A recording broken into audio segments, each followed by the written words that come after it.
Στο σημερινό επεισόδιο θα εξετάσουμε ένα θέμα που εδώ και καιρό πολλοί από εσάς έχετε ζητήσει. Θα δούμε το ζήτημα της επίσημα αναγνωρισμένης από το ελληνικό κράτος μουσουλμανικής μειονότητας της Δυτικής Θράκης. Όλοι έχουμε ακούσει αυτόν τον ορισμό σε δημόσιες συζητήσεις, όλοι ξέρουμε πάνω κάτω σε τι αναφέρεται, όλοι ξέρουμε επίσης τις απόπειρες της Τουρκίας να τουρκοποιήσει αυτή τη μειονότητα και οι περισσότεροι από εμάς έχουμε καταλήξει σε ένα συμπέρασμα, τις περισσότερες φορές όμως χωρίς να γνωρίζουμε ακριβώς όλα τα δεδομένα.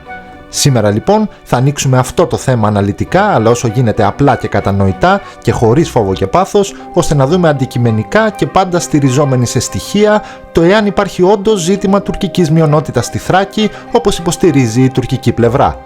Ας προσπαθήσουμε λοιπόν να αφήσουμε στην άκρη τυχόν συναισθηματισμούς και από τις δύο πλευρές και πάμε να μπούμε αμέσως στο θέμα. Θα ξεκινήσουμε από έναν βασικό ορισμό για να δούμε νομικά τι εστί η μειονότητα, ώστε να ξέρουμε για τι πράγμα θα μιλήσουμε στη συνέχεια.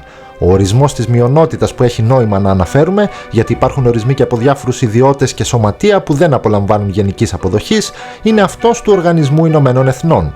Όπως μας λέει, μειονοτικές είναι οι μη κυρίαρχες πληθυσμιακές ομάδες, οι οποίες αν και βασικά επιθυμούν την ίση μεταχείριση, επιδιώκουν ως ένα βαθμό διαφορετική μεταχείριση με σκοπό να διατηρήσουν τα κύρια χαρακτηριστικά τους με τα οποία ξεχωρίζουν από την πλειονότητα του πληθυσμού.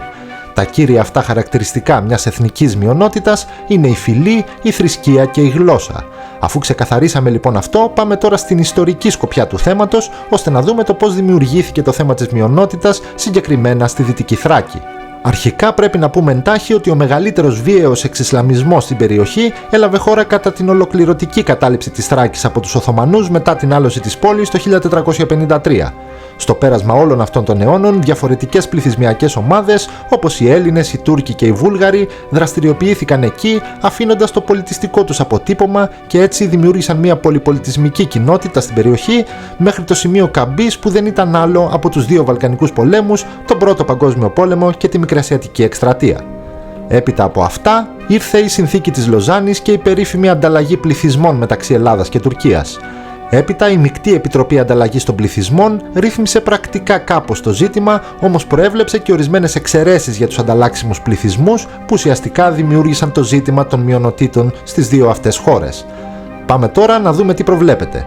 Όπως αναφέρεται συγκεκριμένα, όλοι οι Έλληνες χριστιανοί Ορθόδοξοι κάτοικοι της Τουρκίας, υποκείμενοι στον Οικουμενικό Πατριάρχη Κωνσταντινούπολης, θα μεταναστεύσουν στην Ελλάδα, εκτός από τις κοινότητες της Κωνσταντινούπολης, Ήμβρου και Τενέδου, και όλοι οι μουσουλμάνοι στην Ελλάδα θα μεταναστεύσουν στην Τουρκία, εκτός από τους μουσουλμάνους της Θράκης. Όπως γίνεται ξεκάθαρα αντιληπτό, σύμφωνα με το άρθρο 2β της Συνθήκης της Λοζάνης, σε αυτή τη διατύπωση χρησιμοποιήθηκε, έπειτα από επιμονή της Τουρκίας μάλιστα, ο όρος μουσουλμάνοι και όχι Τούρκοι.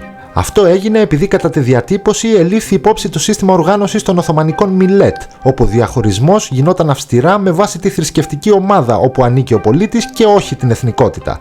Αυτή και μόνο η διατύπωση δίνει μια κάποια νομική απάντηση στο ζήτημα της μειονότητας στη Δυτική Θράκη. Η νομική πλευρά όμως δεν είναι η μοναδική και στην πραγματικότητα δεν είναι καν η σημαντικότερη. Πάμε να δούμε το πιο ουσιαστικό ίσως κομμάτι. Το κομμάτι της σύνθεσης του πληθυσμού στη Δυτική Θράκη. Σύμφωνα με την τελευταία απογραφή στην περιοχή, αυτή του 1991, η μουσουλμανική μειονότητα στη Θράκη αριθμεί 98.000 άτομα σε πληθυσμό 338.000 κατοίκων της Θράκης. Από αυτούς, οι τουρκόφωνοι ή τουρκογενείς, όπως τους αναφέρει η ελληνική κυβέρνηση, είναι 49.000, δηλαδή το 50% της μειονότητας. Άλλοι 34.000 περίπου είναι οι Πομάκοι και γύρω στους 15.000 είναι οι Τσιγκάνοι. Η μουσουλμανική μειονότητα δηλαδή στη Θράκη αποτελείται από τρεις διαφορετικές ομάδες ανθρώπων. Μπορούν και οι τρεις αυτές ομάδες να θεωρηθούν τουρκικές? Για να το απαντήσουμε, ας θυμηθούμε τον ορισμό που δίνει ο ΟΗΕ και περιγράψαμε παραπάνω. Τα κύρια χαρακτηριστικά μιας εθνικής μειονότητας είναι η φυλή, η θρησκεία και η γλώσσα. Για να θεωρηθεί λοιπόν το σύνολο της μειονότητας ως εθνική και κατ' επέκταση τουρκική, θα πρέπει η τουρκογενής ομάδα της μειονότητας να έχει παραδοσιακά την ίδια γλώσσα με τους Πομάκους και τους Τσιγκάνους, ταυτόχρονα να μοιράζονται κοινή καταγωγή και φυσικά να ασπάζονται το ίδιο θρήσκευμα. Και δεδομένου ότι η μητρική διάλεκτος των Πομάκων και των Τσιγκάνων δεν έχει την παραμικρή ομοιότητα με την τουρκική γλώσσα, αλλά και η καταγωγή αυτών των ομάδων δεν συγκλίνει πουθενά ιστορικά, αφήνει ως μόνο κοινό στοιχείο τους το μουσουλμανικό τους θρήσκευμα. Και τώρα ίσως αναρωτηθεί κανείς, μα καλά δεν μιλούν πολλοί Πομάκοι της περιοχής τουρκικά? Η αλήθεια είναι ότι μιλούν και τουρκικά, επειδή όμως κατά βάση φοιτούν σε μειωνοτικά σχολεία, στα οποία η τουρκική γλώσσα διδάσκεται μαζί με την ελληνική.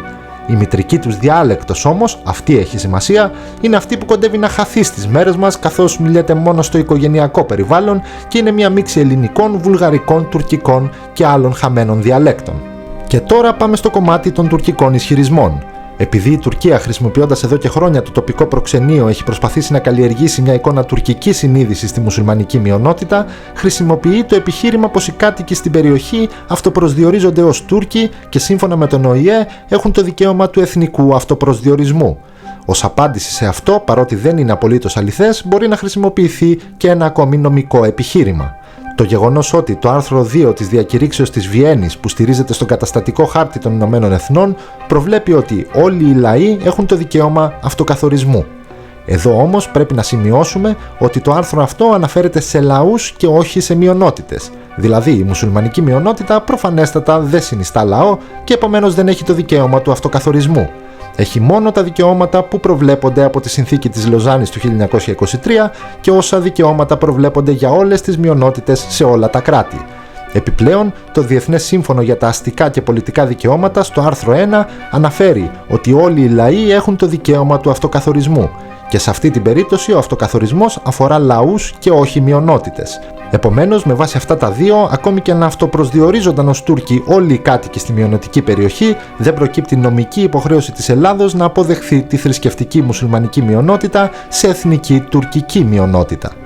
Κάπου εδώ το σημερινό βίντεο φτάνει σιγά σιγά προς το τέλος του και ελπίζω να βοήθησε κάπως το να ξεκαθαρίσουμε στο μυαλό μας όσα ισχύουν σχετικά με τη μουσουλμανική μειονότητα της Θράκης, τόσο νομικά όσο και ουσιαστικά.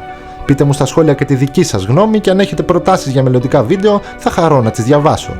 Επίσης, όσοι θέλετε να στηρίξετε τη δουλειά που γίνεται σε αυτό το κανάλι, κάντε έναν κόπο να δείτε το κουτί της περιγραφής και ίσως βρείτε έναν τρόπο που να σας ταιριάζει περισσότερο. Κάπου εδώ να σας υπενθυμίζω και την ιστοσελίδα μας όπου μπορείτε να διαβάζετε ενδιαφέροντα ιστορικά άρθρα και αφού σας χαιρετήσω, όπως πάντα ανανεώνουμε το ραντεβού μας για το επόμενο επεισόδιο.